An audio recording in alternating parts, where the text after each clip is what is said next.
Le programme Wetland International permet chaque année à la LPO de coordonner le recensement des oiseaux d'eau hivernants à la mi-janvier.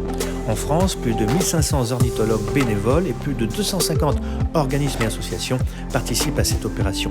La métropole abrite plus de 500 zones humides où les relevés y sont effectués. 200 espèces d'oiseaux y sont suivies depuis 1967. Sur l'île de Ré, la zone concernée est la réserve de l'îlot des Miges, située au Port-en-Ré, un lieu magnifique et sauvage, géré par Jean-Christophe Lemel, qui pour l'occasion nous a servi de guide. Nous sommes ici pour le comptage Wetland, le comptage international Wetland. Donc c'est un comptage des oiseaux d'eau qui s'effectue tous les ans à la mi-janvier pour déterminer les populations d'oiseaux d'eau sur l'ensemble de l'Europe. Et donc l'île de Ré est un de ces sites qui est dénombré à la mi-janvier. Et on a une dizaine de personnes qui vont compter simultanément sur l'île, à la marée haute, tous les oiseaux d'eau. Et ces effectifs vont être totalisés sur l'ensemble de la France. La LPO assure la coordination française de tous les comptages des zones humides en France. Et ensuite, ces chiffres sont totalisés avec les comptages qui sont réalisés dans l'ensemble de l'Europe. Pour compter les oiseaux, on va utiliser éventuellement les jumelles, mais ça c'est quand on a la chance que les oiseaux soient assez près, et une longue vue. Qui va nous permettre de grossir, ça grossit jusqu'à 60 fois, donc d'observer les groupes d'oiseaux. Et ensuite on va les dénombrer avec notamment l'aide de ce petit compteur manuel. Donc si c'est des groupes de petite taille, on va les dénombrer un par un, mais en général on a des groupes assez importants, donc à chaque clic on va dénombrer un groupe d'une dizaine d'oiseaux. Et donc on va balayer avec la longue vue le paysage, la zone où les oiseaux sont stationnés, et avec le compteur on va dénombrer le nombre d'oiseaux qui sont présents sur le site, espèce par espèce évidemment. Donc là par exemple, je vais avoir un groupe de barges à queue noire. Donc c'est des limicoles, des oiseaux d'eau, des petits échassiers d'eau qui viennent passer l'hiver, enfin même plus que l'hiver puisqu'ils sont là à partir du mois de août, fin août, début septembre, jusqu'en février, mars même. Et après elles vont repartir, celles-ci repartent en Islande. Donc voilà, quand j'ai un groupe.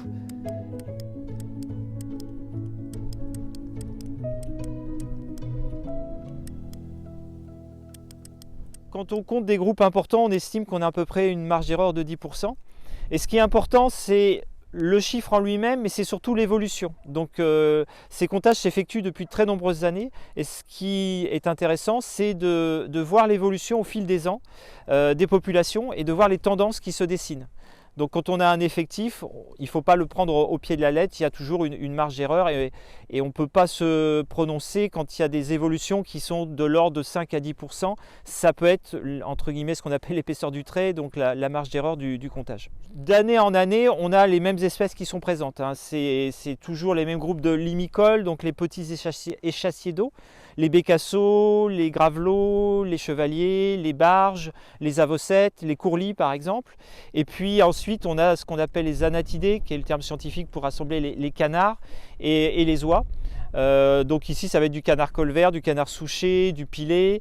Et les oies, évidemment, ici, c'est la bernache cravant qui est l'oie la plus nombreuse. Et donc toutes ces espèces, d'année en année, elles vont revenir ici et donc on va les redénombrer d'année en année. Il faut vraiment beaucoup de monde puisque c'est simultané autour du 15 du mois de janvier. Donc il faut du monde partout sur toutes les zones humides en France. Donc pour cela, ça mobilise énormément de monde, à la fois des professionnels et aussi un certain nombre d'amateurs éclairés, des bénévoles qui connaissent les oiseaux. Alors à différents niveaux puisque ça dépend des espèces et des quantités qu'on va dénombrer. Sur des gros rassemblements d'oiseaux d'eau, de limicoles, là il faut quand même des gens quand même un petit peu pointus parce que c'est des espèces qui ne sont pas faciles à reconnaître. Par contre, on peut faire des comptages avec des personnes qui sont plus débutants. On va devant les zones où les oiseaux se rassemblent pour passer la nuit. Et avec des personnes qui ne sont pas forcément très expérimentées, c'est pas très difficile, toujours avec un petit compteur, de compter les oiseaux qui viennent se rassembler à la tombée de la nuit dans ces dortoirs. Alors les oiseaux à marée montante vont se rassembler dans des zones qui sont hors de la mer, hors de la marée. Et donc par exemple le marais qu'on a devant nous ici, dans la réserve naturelle, il est géré pour accueillir ces oiseaux avec un niveau d'eau très très faible. Donc tout ce qui est petits échassiers d'eau, ils vont être rabattus par la marée dans ce marais-là et ils vont se rassembler à marée haute. Là, on commence à voir quelques oiseaux, la marée commence à monter, qui se sont rassemblés sur le secteur. Et nous, ça va nous permettre de les compter. C'est à ce moment-là qu'on va venir les compter parce qu'ils sont rassemblés en un endroit normalement fixe, sauf quand il y a une petite perturbation et qu'ils s'envolent. Ça, c'est le cauchemar du compteur. Donc, ils sont rassemblés en un seul endroit et normalement, ils ne bougent pas trop, donc c'est plus facile de les compter. Alors grâce à tous ces comptages qui sont effectués en France et dans l'ensemble de l'Europe, on sait maintenant que globalement les populations d'oiseaux d'eau se portent plutôt pas mal.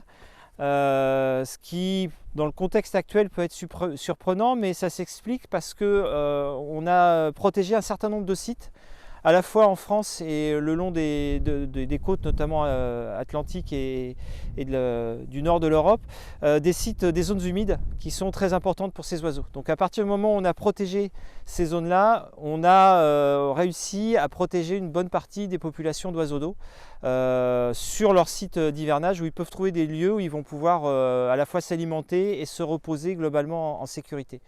Ce qui est malheureusement pas le cas pour beaucoup d'autres espèces d'oiseaux plus communs, pour lesquels les protections ne sont pas du tout les mêmes et sont beaucoup plus complexes à mettre en œuvre.